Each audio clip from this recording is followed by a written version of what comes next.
কিন্তু মুনাফিক মার্কা মুসলমান যারা টাকার কাছে বিক্রি হয় তারা টাকার জোরে ওদের ফতুয়া ঘরে টাকা পাইলে অবৈধকে বৈধ বলে ফতুয়া দেয়, বৈধকে অবৈধ বলে ফতুয়া দেয়। টাকা পাইলে ওরা বাতিলের পাচাটা গোলাম হয়। টাকার জোরে ওদের ফতুয়া ঘরে। কথা কয় এক প্যাকেট বিরিয়ানি পাইলে কয় ম্যাডাম আপনি জান্নাতি। কথা কন না কেন? এরকম হুজুর আছে না নাই? দিল দিয়ে কথাগুলো বোঝার চেষ্টা করবেন। বিলালের মতো যারা খাঁটি ইমানদার এদেরকে টাকা দিয়ে কেনা যায় না।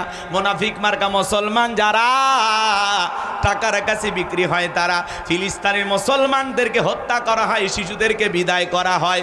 এরপরেও যারা উল্টা পাল্টা ফতুয়াবাজি করে, উল্টা পাল্টা কথা বলে, ফিলিস্তিনের মাজলুম মুসলমানদের পক্ষ না নিয়ে যারা উল্টা পাল্টা মন্তব্য করে, এর যারা বিরোধিতা করে এরা হলো টাটকা মুনাফিক। কথা বলেন ঠিক কিনা? সেটা যত বড় আলেম হোক। কথা কর না কেন? নিরহ মানুষদের রক্ত দেখে তোদের মায়া হয় না? উল্টা পাল্টা কথা বলা যাবে না। যেখানে মুসলমানদের নির্যাতন জুলুম হোক না কেন, বিশ্বনবী বলেছেন তামাম পৃথিবীর মুসলমান হলো একটা মানব দেহের মতো।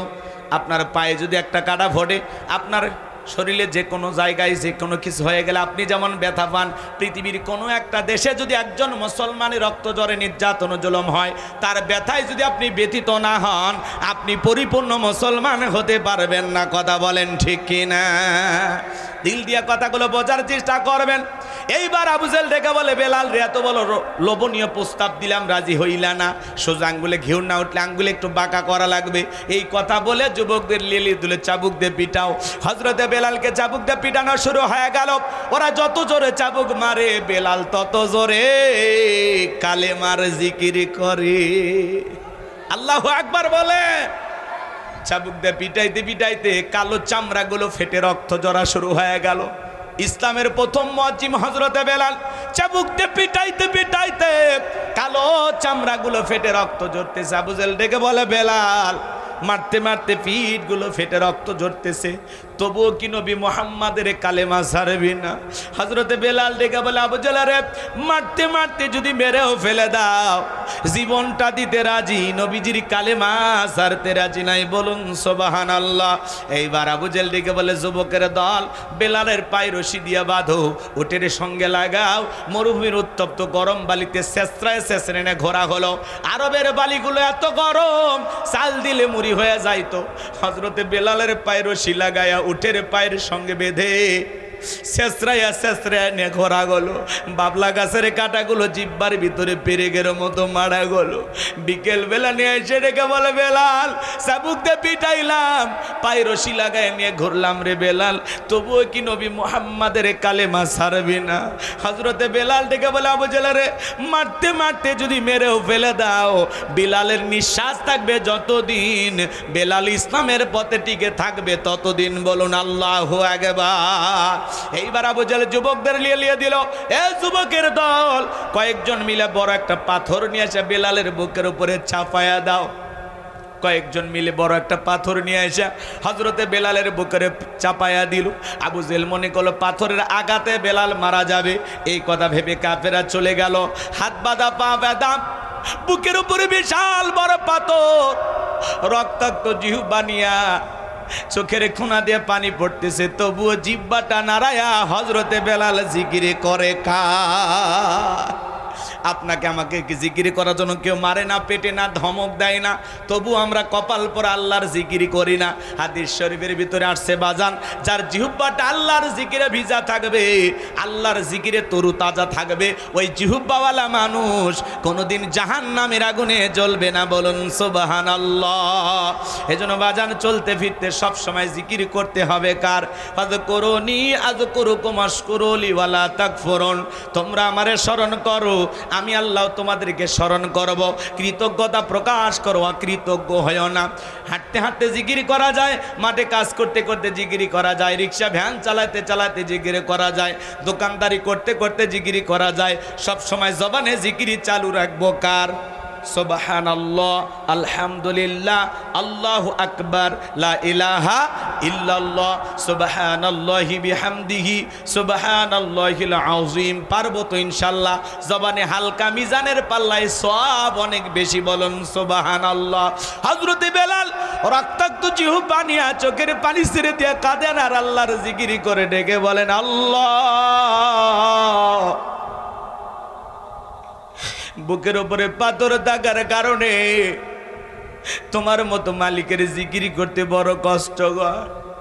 তুমি তো সেই আল্লাহ, ইব্রাহিমের জন্য যদি নমরুদের আগুনকে ফুলের বাগান বানায় দিতে পারো, ও আল্লাহ তুমি কি পারো না বেলালের বুকের পাথরটাকে তুলার মতো নরম বানায় দিতে?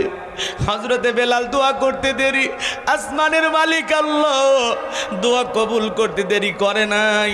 বেলালের বুকের পাথরটাকে আমার আল্লাহ তুলার মতো নরম বানিয়ে দিয়েছেন। বলুন সুবহানাল্লাহ।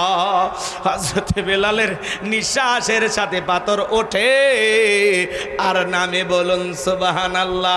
নবীর পাগল বেলাল নবীকে কতটা মহব্বত করতেন, ভালোবাসতেন জানেন?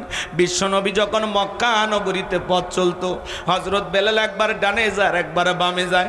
নবী আমার ডেকে বলে, বেলাল বুঝি না, একবার ডানে যাও একবার বামে যাও, কারণটা কি? হযরতে বেলাল ডেকে বলে, নবী গো, আপনি কালেমার দাওয়াত দেন, ইসলামের প্রচার প্রসার করেন, ওই কাফেররা হলো আপনার শত্রু, আপনাকে টার্গেট করে যদি ওরা ডান থেকে তীর নিক্ষেপ করে, নবী গো ওই তীরটা যেন সর্বপ্রথম আমি বেলালের বুকের ভিতরে ঢোকে। আবার মনে মনে ভাবি, গো নবী, ওরা যদি বাম থেকে তীর নিক্ষেপ করে, ওই তীরটা যেন সর্বপ্রথম আমি বেলালের বুকের ভিতরে ঢোকে। আমি বেলাল মারা গেলে ইসলামের ক্ষতি হবে না, আপনি নবী মারা গেলে ইসলাম আর মাথা উঁচু করে সামনের দিকে দাঁড়াতে পারবে না। বলুন আল্লাহু আকবার। নবীকে কতটা মহব্বত করতেন বেলাল জানেন? বলতে গেলে সারা রাত চলে যাবে, আলোচনা অনেক লম্বা হবে, সংক্ষিপ্ত করে বলে দিয়ে যায়। আমি যে কথা বলতে চাচ্ছিলাম দিল দিয়ে কথাগুলো শোনার চেষ্টা করেন। হযরতে বেলালের ওপর নির্যাতন জুলুমের কথা যখন বিশ্ব নবীর কান পর্যন্ত পৌঁছে গেল, নবী আমার ডেকে বলা, বকর বেলালের কষ্টের কথা আমার আর সহ্য হয় না, যাও যাও তুমি আমার বেলালের জন্য একটা কিছু করো। হযরতে আবু বকর সিদ্দিক রাদিয়াল্লাহু তাআলা আনহু কয়েক গুণ দাম বেশি দিয়া গোলামের জীবন থেকে হযরত বেলালকে আজাদ করলেন, মুক্ত করলেন। বলুন সুবহানাল্লাহ। হযরতে আবু বকর সিদ্দিক রাদিয়াল্লাহু তাআলা আনহু কেমন মানুষ ছিলেন জানেন? ইসলামের জন্য 13টা দোকান বিক্রি করে দিয়েছিলেন। বলুন সুবহানাল্লাহ। কয়টা দোকান? জোরে বলেন। 13টা দোকান ইসলামের জন্য বিক্রি করে সব ইসলামের পথে ব্যয় করেছেন। সুবহানাল্লাহ। আর আমরা 13টা 26টা বানাবো, 13টা বিক্রি করব? কথা কর না কেমন? হযরতে বেলাল আজাদ হয়ে গেলেন, মুক্ত হয়ে গেলেন। এই যখন ইসলামের অবস্থা, একদিকে সন্তান হারানোর ব্যথা, অন্যদিকে সাহাবায়ে কেরামদের উপর নির্যাতন ও জুলুম, কাফেরদের সমালোচনা। এই জন্য নবীজির মনটা ভীষণ খারাপ। নবীর যখন মন খারাপ, নবীকে সান্ত্বনা দেওয়ার দায়িত্ব কার? এটা জোরে ডাক দিয়ে বলেন, কার? আমার আল্লাহ ডেকে বলে, জিবরাইল, আমার বন্ধুর মা নাই, বাবা নাই, আমি স্যার আমার বন্ধুর কেউ নাই রে জিবরাইল। এ জিবরাইল, আমার বন্ধুর মনটা হয়েছে ভারী, আমি আল্লাহ সইতে নাহি পারি। লাহু মাহফুজ থেকে সূরা কাউসার নিয়ে যায় আমার বন্ধুর ওপরে নাজিল কর তাড়াতাড়ি। বলুন আল্লাহু আকবার। নবী আমার ডেকে বলে, আনাস, আমার কান্না করার কারণ কি তোমরা জানো? কি তোমার মুস্কি হাসি দেওয়ার কারণ হলো এই মাত্র আসমান থেকে জিবরাইল এসে আমার উপরে সূরা কাউসার নাজিল করলো। বলুন সুবহানাল্লাহ। বিশ্ব নবী তখন মুস্কি মুস্কি হাসলেন আর সাহাবায়ে কেরামদের সামনে তেলাওয়াত করে শুনিয়ে দিলেন। জবান ছেড়ে সবাই আমার সঙ্গে পড়ুন, ইন্না আ'তাইনাকাল কাউসার ফাসাল্লি লিরাব্বিকা ওয়ানহার ইন্না শানিয়াকা হুয়াল আবতার। আল্লাহু আকবার। কষ্ট পাচ্ছেন আপনারা? আমার ভাইয়েরা, বিশ্বনবী তখন সাহাবায়ে কেরামদের সামনে তেলাওয়াত করে শুনিয়ে দিলেন, ইন্না আ'তাইনাকাল কাউসার, অবশ্যই আমি আল্লাহ পাক আপনাকে হাউজে কাউসার দান করেছি। এই পৃথিবীর অন্য কোন নবী রাসূলকে আল্লাহ তাআলা হাউজে কাউসার দান করেন নাই, হাউজে কাউসার গিফট করেন নাই। আপনার আমার নবীকে হাউজে কাউসার দান করেছেন তিনি কে? ইন্না আ'তাইনাকাল কাউসার, নিশ্চয় আমি আল্লাহ পাক আপনাকে হাউজে কাউসার দান করেছি। এই হাউজে কাউসারের পানি দুধের মতো সাদা, মধুর চাইতে মিষ্টি, পানির মতো ক্লিয়ার। ওই কঠিন কিয়ামতের ময়দানে যেদিন বিচার দিবস কায়েম হয়ে যাবে, বিচার দিবসের একদিন হবে 50,000 বছরের সমান। ওই কঠিন কিয়ামতের ময়দানে যেদিন সূর্য সহাত মাথার উপরে চলে আসবে, জমিনটা হয়ে যাবে তামার জমিন, পাহাড় পর্বত নদী ডালা খাল বিল বিল্ডিং ইমারত কোনো কিছু থাকবে না।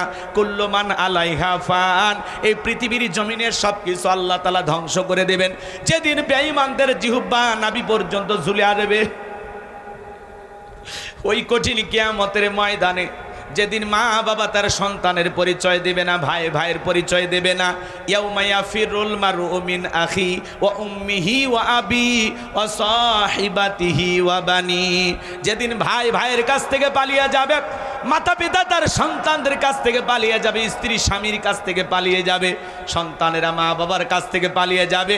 যেদিন কেউ কারো উপকারে আসবে না, ওই কঠিন কিয়ামতের ময়দানে আল্লাহর আরশের ছায়া ছাড়া আর কোনো ছায়া থাকবে না। ওই ছায়ার ভিতরে আল্লাহ তাআলা শাস্তির মানুষকে ছায়া দান করবেন। ওটা হলো কিয়ামতের ময়দানে আল্লাহ তৈরি করা ভিআইপি গ্যালারি। বলুন সুবহানাল্লাহ, একটু জোরে কর না সুবহানাল্লাহ। ওই কিয়ামতের ময়দানে মানুষ উলঙ্গ হয়ে উঠবে। এই কথা শোনার পরে আম্মা জান আয়েশা ডেকে বলে, নবী, সেদিন মানুষ যদি উলঙ্গ হয়ে ওঠে আমার কি লজ্জা করবে না? নবী গো, মানুষের কি লজ্জা করবে না? আল্লাহর হাবিব বলে, ও আয়েশা, কিয়ামতের ময়দানে মানুষ এতটা অস্থির হবে, এতটা অস্থির হবে, কেউ কারো দিকে তাকানোর সময় পাবে না। একজন যারা জনের দিকে তাকাবে সেই সুযোগ তার হবে না। আল্লাহু আকবার। তাহলে কিয়ামতের কঠিন দিন কতটা ভয়ঙ্কর হবে। কষ্ট হচ্ছে আপনাদের? মন খারাপ করতেছেন আমার কথায়? ওই কিয়ামতের ময়দানে মানুষ পানি পানি বলে চিৎকার মারবে, দলে দলে মানুষ বিশ্ব নবীর দিকে রওনা করবেন।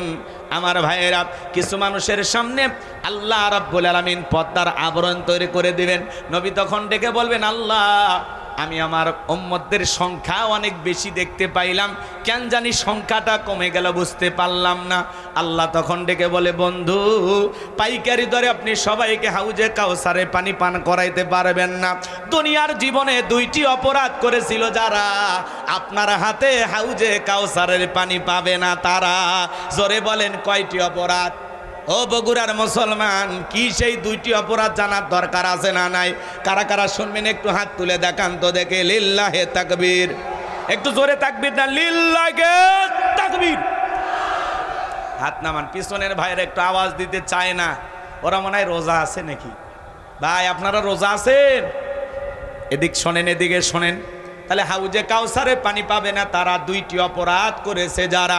ওই অপরাধ আপনার আমার ভিতরেও থাকতে পারে কিনা, অপরাধ 2টা কি জানার দরকার আছে। একটু মনোযোগ দিয়ে শোনেন বাজান, পয়েন্টগুলো মনে রাখবেন। রসুলের সন্তান কেন মারা গেল, কি সেই 3টি কারণ, 4টি সুন্নত, দাম্পত্য জীবনে সুখ আর শান্তি পাওয়া যাবে। আর 2টি অপরাধ করবে দুনিয়ার জমিনে যারা, নবীর হাতে হাউজে কাউসারের পানি পাবে না তারা। এই বিষয়গুলো একটু জানার দরকার আছে না নাই? একটু মনোযোগ দিয়ে শোনেন। আমি গুনাহগার যে কথা বলতে চাচ্ছিলাম, মানুষ দলে দলে বিশ্ব নবীর কাছে যাবেন। নবীজি হাউজে কাউসারের পিয়ালা নিয়ে দাঁড়িয়ে আছেন, এদিকে খেয়াল করেন। হযরতে আবু বকর সিদ্দিক রাদিয়াল্লাহু তাআলা আনহু পিয়ালাগুলো ভরায়া দিবেন, মাঝখানে দাঁড়িয়ে থাকবেন হযরত ওমর। হযরত ওমর বিশ্ব নবীর হাতে দিবেন, আর নবীজি তার আদরের উম্মতদেরকে খুঁজে খুঁজে কিয়ামতের ময়দানে হাউজে কাউসারের পানি পান করা দিবেন। নবীজির হাতে এক পেয়ালা হাউজে কাউসারের পানি যদি পান করতে পারেন, জান্নাত জান্নাতে ঢোকা পর্যন্ত আপনার আর তৃষ্ণা লাগবে না, তৃষ্ণা মিটে যাবে। বলুন সুবহানাল্লাহ। কিয়ামতের ময়দানে কারা কারা নবীজির হাতে হাউজে কাউসারের পানি পান করতে চান? দুইটা হাত তুলে আমার আল্লাহকে দেখান। আল্লাহ আমাদের সবাইকে কিয়ামতের ময়দানে নবীজির হাতে হাউজে কাউসারের পানি পান করা তৌফিক দান করুন। জোরে বলুন আমিন। আর একটু জোরে বলুন আমিন। আরো একবার বলেন আমিন। আল্লাহ আমাদের সবাইকে নবীজির হাতে হাউজে কাউসারের পানি পান করার তৌফিক দান করুন। সেই তালিকায় আমাদের নামগুলো আল্লাহ লিখে নেন। জোরে কোন আমিন। হাত নামান, হাত নামান। আমার ভাইয়েরা, পানি চাইলেই তো পাওয়া যাবে না। এদিকে খেয়াল করেন, নবীজির হাতেই এক পেয়ালা হাউজে কাউসারের পানি যদি পান করতে পারেন, জান্নাতে ঢোকা পর্যন্ত আপনার তৃষ্ণা লাগবে না। কিয়ামতের ময়দানে নবীজি হাউজে কাউসারের পেয়ালা নিয়ে দাঁড়িয়ে আছেন, নবীকে দেখাও হবে, নবীজির হাতে হাউজে কাউসারের পানিও পান করা হবে। আল্লাহর হাবিবের হাতে হাউজে কাউসারের পানি আর আল্লাহর আরশের নিচে ছায়া যদি ভাগ্যে জুটে যায়, এই মানুষের আর কোনো টেনশন নাই, সেই মানুষটা হবে জান্নাতি। বলুন সুবহানাল্লাহ। এখন পানি চাইলেই পাওয়া যাবে, কাজ করতে হবে না। কথা বলেন না কেন? আমি আপনাদের এলাকায় আসলাম, ধরেন আসার পরে একটা ছেলের হাতে কিছু চকলেট দিলাম, দিয়ে বললাম ভাতিজা আমার জন্য এক বদনা পানি আনো তো, আমি একটু উজু বানাবো। ওই ছেলেটা চকলেট পায়ে মারছে দৌড়, মাঝখানে আসার খাইয়ে পড়ে গেছে, হাঁটু ছিলে গেছে, রক্ত বের হয়ে গেছে। তারপরে চকলেট থাকার কারণে বদনা টেনে উঠে দাঁড়াইছে। এরপরে বদনা ভরে পানি নিয়ে আমার সামনে হাজির। আমি তখন বললাম, বাবা এই পানি টানতে গিয়ে তোমার কষ্ট হয়েছে, মাঝখানে আসার খাইয়ে পড়ে গেছে, হাঁটুটা ছিলে গেছে, ব্যথাও পাইছে, রক্ত বের হয়েছে।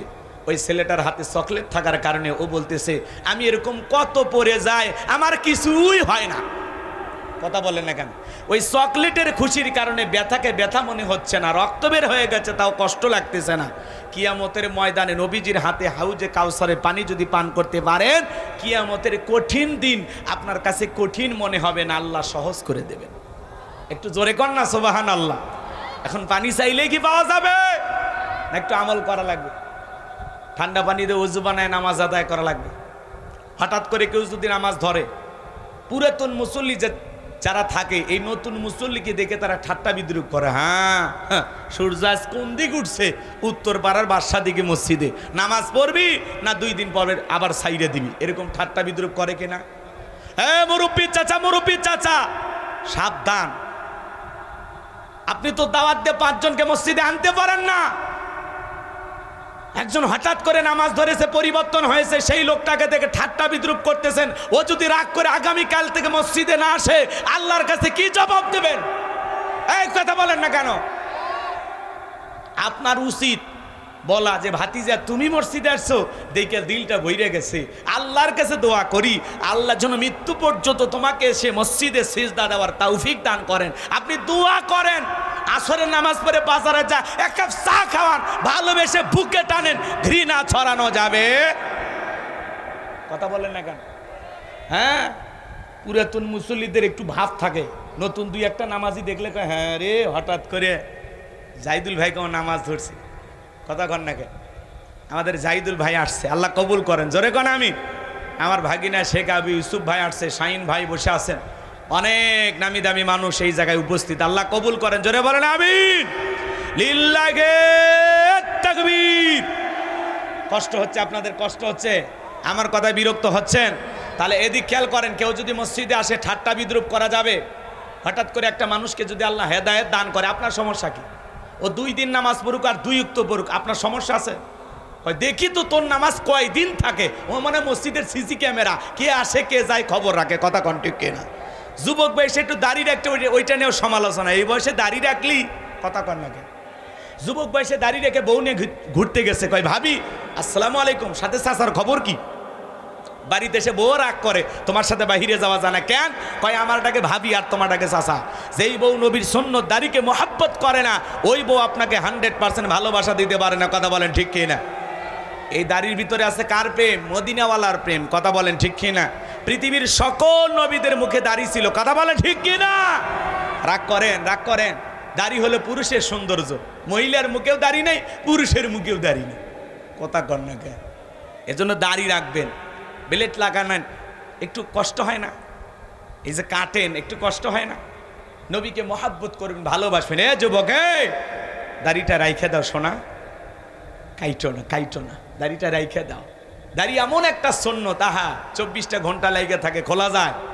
এই যে আপনি আমি পথ চলি, আল্লাহ না করুক আপনি বগুড়া থেকে ঢাকায় যাচ্ছেন, হানিফ গাড়িতে চড়ে পথের মধ্যে বাস দুর্ঘটনা, আপনি মারা গেছেন, মুখে দাড়িও নাই, পকেটে টুপিও নাই।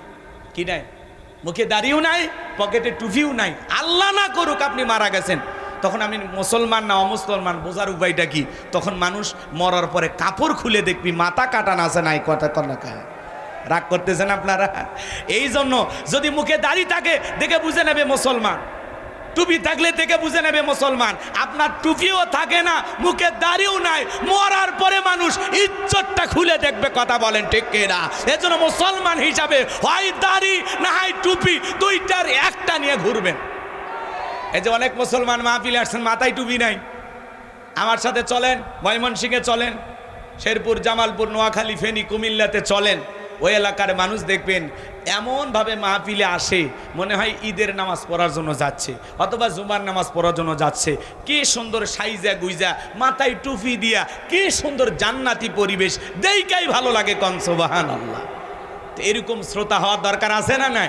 এখন যদি শ্রোতা হয় ওইরকম যে বিড়ি একটা খাইলো, মাঝখানে টান দিয়ে এসে বসলো, আবার একটু বিড়ির পিনি কুটছে, উঠে যা আবার একটা টান দিল, বাড়ি চলে গেল, অটো নিয়ে আসছে ওর শুনতে, যাওয়ার বেলায় করছে না বৈশাখের গান দে, কথা কয় না কে? এরকম মুসলমানও আছে না? নাই। তবে বগুড়ায় নাই, কিন্তু বগুড়ায় নাই, এগুলো অন্য জেলায় আছে। বগুড়ার মানুষ আল্লাহর ওলি। রাগ করতেছেন নাকি আপনারা আমার ভাইয়েরা? তাহলে হাউজে কাউসারের পানি যেমন তেমন ভাবে চাইলেই হবে না। হাউজে কাউসারের পানি পান করতে গেলে কাজ করতে হবে দুইটি। জোরে বলেন কয়টি? নবীর উম্মত হিসাবে কারা কারা সেই দুইটি কাজ করবেন? দুই হাত তুলে দেখান। কাজ করবেন তো ইনশাআল্লাহ? হাত নামান। কাজ করতে হবে কয়টি? আরো জোরে। আল্লাহ তাআলা সেটা 2 নাম্বার আয়াতে জানিয়ে দিয়েছেন। আমি কি ওয়াজ করব না দোয়া করব? কি বলেন? ওয়াজ কি চলবে? চলবে। শুনবেন তো ইনশাআল্লাহ? আল্লাহ রাব্বুল আলামিন বলেন ফাসল্লিলি রাব্বিকা ওয়ানহার। বলেন বলেন, ফাসল্লিলি রাব্বিকা ওয়ানহার। 1 নাম্বার হলো রবের উদ্দেশ্যে সালাত আদায় করা লাগবে। নামাজ হবে একমাত্র কার জন্য? قل إن صلاتي ونسكي ومحياي ومماتي لله رب العالمين। সূরা আনআম আয়াত নাম্বার 162। আল্লাহ রাব্বুল আলামিন জানিয়ে দিলেন, নবীজি আপনি বলুন, আমার নামাজ, আমার কোরবানি, আমার জীবন, আমার মরণ লিল্লাহি রাব্বিল আলামিন, আসমান জমিনের প্রতিপালকের জন্য। তাহলে মুমিন জীবনের সব ইবাদত হবে একমাত্র আল্লাহ তাআলাকে রাজি খুশি করার জন্য। কথা বলেন ঠিক কিনা? ফাসল্লি রব্বিকা, রবের উদ্দেশ্যে সালাত। যেমন তেমন ভাবে নামাজ পড়লে হবে না, নামাজ পড়া লাগবে একমাত্র আল্লাহ তাআলাকে রাজি খুশি করার জন্য, রবের সন্তুষ্টি অর্জনের আশায়। কথা বলেন ঠিক কিনা? নামাজ যদি নামাজের মতো আদায় করেন, আমার আল্লাহ রাব্বুল আলামিন বলেন ফাল্লিয়াবুদু রাব্বা হাযাল বাইত আল্লাযী আত'আমাহুম মিন জু' ওয়া আমানাহুম মিন খাউফ। আরেকটু জোরে বলেন আল্লাহু আকবার। আমার আল্লাহ রাব্বুল আলামিন বলেন, এই ঘরের মালিকের ইবাদত করো। ইবাদত যদি ইবাদতের মতো হয়, বান্দা নামাজ যদি নামাজের মতো হয়, যে বান্দা 5 ওয়াক্ত সালাতে মাথা নত করে আমি আল্লাহকে সিজদা দিতে পারে, বান্দারে তোর নামাজ যদি নামাজের মতো হয়, রুকু সিজদা যদি সঠিকভাবে করতে পারো, আমি আল্লাহ রাব্বুল আলামিন তোমাকে 2টা জিনিস দেব। যে বান্দা নামাজের মতো নামাজ আদায় করবে, রবকে খুশি করার জন্য সালাত আদায় করবে, আমার আল্লাহ সেই বান্দাকে 2টা জিনিস পুরস্কার দেবে। 1 নাম্বার, আল্লাহ ডেকে বলে, বান্দা আল্লাযী আত'আমাহুম মিন জু', আমি আল্লাহ 1 নাম্বার তোমাদের জন্য রিজেকের ব্যবস্থা করে দেব। বলুন সুবহানাল্লাহ। রিজেক দেওয়ার একমাত্র মালিক কে? ও বগুড়ার মুসলমান ভাইয়েরা, আপনার আমার এলাকায় রাত 1টা 2টার দিকে একটা প্রাণী বের হয়, কু কইয়া চিল্লায়, ওর নাম শিয়াল পণ্ডিত। চেনেন না? ওর নাম কি বলেন? শিয়াল পণ্ডিত। ওর নামে কি বগুড়া শহরের ব্যাংকের অ্যাকাউন্টে টাকা আছে, ওর নামে কি মুরগির হোটেল আছে। কিন্তু বলেন তো বাজান, ওই শিয়ালটারে খাওয়াই কে? আরেকটু জোরে কষ্ট হয়। মন খারাপ করবেন না আমার ভাইয়েরা, দিল দিয়া কথাগুলো বোঝার চেষ্টা করবেন। একটা পাখি সকালবেলা খালি পেটে নির থেকে বের হয়ে যায়, সন্ধ্যাবেলায় ওই পাখির পেটটা ভরে বাসায় ফেরত আসার ব্যবস্থা করে কে? আল্লাহ যদি একটা পাখিকে খাওয়াইতে পারে, শিয়ালকে খাওয়াইতে পারে, আমরা হলাম আশরাফুল মাখলুকাত, কুনতুম খায়রা উম্মাতিন উখরিজাত লিন্নাস। আল্লাহ বলেন তোমাদেরকে উত্তম জাতি বানাইলাম, ভিআইপি বানাইলাম, মর্যাদার আসনে বসাইলাম। আল্লাহকে আমাদেরকে না খাওয়ায় রাখবে? রিজেক দেওয়ার একমাত্র মালিককে। সমুদ্রের নীল তিমিকে আল্লাহ যদি টনকে টন খাবার দিতে পারেন, সে আল্লাহকে আমাদেরকে না খাওয়ায় রাখবে? আমরা আশরাফুল মাখলুকাত, রিজেক দেওয়ার একমাত্র মালিককে। ওয়ামা মিন দাব্বাতিন ফিল আরদি ইল্লা আলাল্লাহি রিজকুহা। সূরা হুদের ভিতরে আল্লাহ পাক জানিয়ে দিলেন, এই পৃথিবীতে এমন কোনো বিচলনশীল প্রাণী নাই যার রিজেকের ব্যবস্থা আমি আল্লাহ আসমান থেকে করি না। ওই আটলান্টিক মহাসমুদ্রের ৩৩,০০০ ফিট গভীর অতল পানি নিচে থাকা ছোট্ট একটা প্রাণী, তার রিজেকের ব্যবস্থাও আমি আল্লাহ আসমান থেকে করি। বলুন সুবহানাল্লাহ। তাহলে নামাজের মতো আদায় করলে ১ নাম্বার রিজেক দেবেন তিনি কে? আর ২ নাম্বার, ও আমানাহুম মিন খাউফ, আল্লাহ তাআলা সকল ভয় থেকে নিরাপত্তা দেবেন। আমাদের অন্তরে ভয় আছে না নাই? আপনি বিকাশের দোকানদার, রাত ২টার দিকে বগুড়া শহর থেকে আপনি বেজোরা ছকপাড়ায় আসবেন, রাত ২টা বাজে। মনে মনে ভাবতেছেন, আল্লাহ পকেটে আমার ২ লাখ টাকা আছে, নিয়ে আমি বেজোরা চকপাড়া পর্যন্ত পৌঁছাইতে পারবো নাকি ছিনতাইকারীর কবলে পড়ে টাকা যান দুইটাই হারাবো? ভয় আছে না নাই? চুরি ডাকাতির ভয় নাই? কথা বলেন, ভয় নাই? মেয়েটা কলেজে গেল, একা একা ফিরবে নাকি জামাইয়ের সাথী নিয়ে ফিরবে? ভয় আছে না নাই? মেয়েটা স্কুলে গেল, ভালোভাবে ফিরবে নাকি কারো লালসার শিকার হবে? ভয় আছে না নাই? চুরি, দুর্নীতি, টেন্ডারভাবে চাঁদাবাজি, খুন ধর্ষণের ভয় সমাজে আছে না নাই? এই সমাজে চুরি বন্ধ হবে সেই দিন আল্লাহর কোরআনের আইন দিয়া চোরের বিচার করা হবে যেই দিন। আজ থেকে ১৫০০ বছর আগে আল্লাহ আইন দিয়েছেন, ওয়াসারিকু ওয়াসারিকাতু ফাকতাউ আইদিয়াহুমা জাযাআম বিমা কাসাবা নাকালাম মিনাল্লাহ। আল্লাহু আকবার। আজ থেকে ১৫০০ বছর আগে আল্লাহ আইন দিয়েছেন সূরা মাইদার ৩৮ নম্বর আয়াতে, চোর পুরুষ হোক আর নারী হোক, আল্লাহর বিধান, আল্লাহর ফয়সালা। অপরাধ যদি প্রমাণিত হয়, চোরের হাত কেটে দাও। একটা চোরের হাত কেটে সোশ্যাল মিডিয়ার মাধ্যমে যদি ফলাও করে প্রচার করা হতো, বাংলার পার্লামেন্ট আইন পাস করা হলো, চুরি করলে অপরাধ প্রমাণিত হলে হাত কেটে দেওয়া হবে। একটা চোরের হাত কেটে খালি মিডিয়াতে ফলাও করে প্রচার করে দেখেন, সমস্ত চোরেরা তওবা করে আল্লাহর ওলি হয়ে যাবে। কথা বলেন ঠিক কি না? কে শোনে কার কথা? আজও গেল না মনের ব্যথা। এখন উচিত কথা যদি কই, পিঠের ওপর দিয়া যাবি মই। এ আনন্দে কিছু লোক কিনা খাবে স্পেশাল দই। যত দোষ নন্দ ঘোষ, সত্যটা বললে দোষ, করলে অন্যায়ের প্রতিবাদ, নামটা হবে তোমার মৌলবাদ, নামটা হবে তোমার জঙ্গিবাদ। কে আল্লাহর আইন চালু করবে? সরিষাই তো ভূত। কথা বলেন না কেন? আমরা বারবার বলি আল্লাহর আইন দিয়ে বিচার করেন, কেউ শোনে না। বলে না এগুলো সব ১৫০০ বছরের আইন, ব্যাকডেট, এগুলো চলবে না। এই বেটা, ব্যাকডেট না আপডেট, খালি একটা টেস্ট করে দেখ। এ কথা কন নাকি আপনারা? ওরা আল্লাহর আইন চালু করবে না, কারণ ওরা জানে আল্লাহর আইন চালু করলে প্রথমে আমার হাত কাটা যাবে, কারণ কোটি কোটি টাকা ওই হাত দিয়ে দুর্নীতি করছে। এমপি মন্ত্রী যারা ছিল, এই দেশ থেকে ১১ লক্ষ কোটি টাকা পাচার করেছে। কথা বলেন ঠিক কি না? নেতা দেশি, বাড়ি হলো বিদেশে, এমনও নেতা আছে বউ বিদেশে। কথা কর না কর। ওরা খালি মুখে মুখে স্লোগান দেয়, আমার সোনার বাংলা, আমি তোমায় ভালোবাসি। নেতার বাড়ির দাস দেখেন, নেতার বাড়ির টাইলস বিদেশি, জানালা দরজার পর্দা বিদেশি, বিছানার চাদর বিদেশি, খাট বিদেশি, এমনকি খেতা সেলাই করা সুইটাও বিদেশি। কথা কন। ওরা এই দেশের মানুষের আবেগ নিয়ে খেলা করে। হাজার হাজার বিঘা জমি জোর করে দখল করে হাউন আঙ্কেল রিসর্ট বানাইছে। আজকে সেই রিসর্ট পরে আছে, হাউন আঙ্কেল নাই।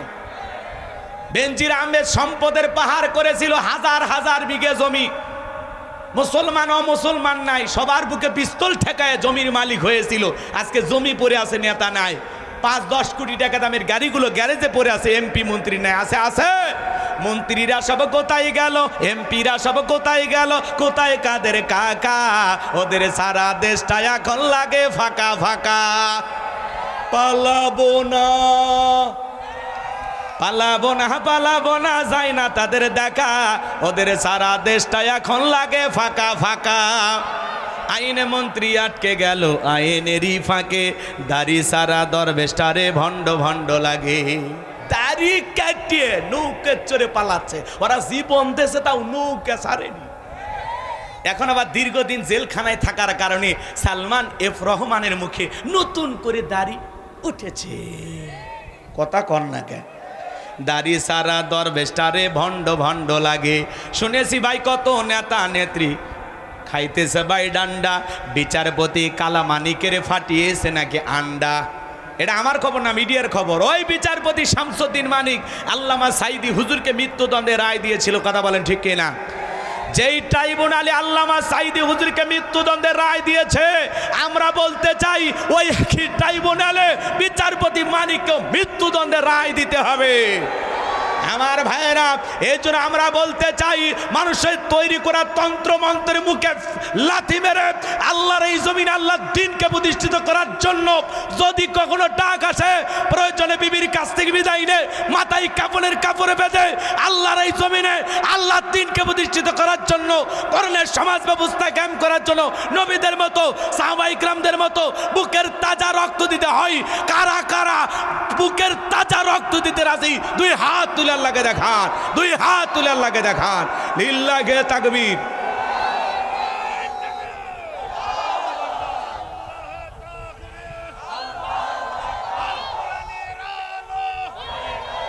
লিল্লাহে তাকবীর। হে বগুড়ার মুসলমান, তাকবীর দিতে ভয় পান? চালু হোক, আপনারা সবাই চান না? তাহলে দুই হাত সোজা করে তোলেন। আমি কি হাত নামাইতে বলেছি? হাত নামাইতে বলেছি? হাত সোজা করেন, টান টান করে হাত তোলেন। ওই যে মাঝে মাঝে হাত বেঁকা দেখা যায়, দুই হাত সোজা করার শক্তি নেই। আপনি পুরুষ মানুষ, দুধ ডিম ভিটামিন ক্যালসিয়াম মাঝে মাঝে কিনে খাবেন, একেবারে দুর্বল হলে চলতে পারবেন। আর সোজা করেন, সোজা করেন, সোজা করেন।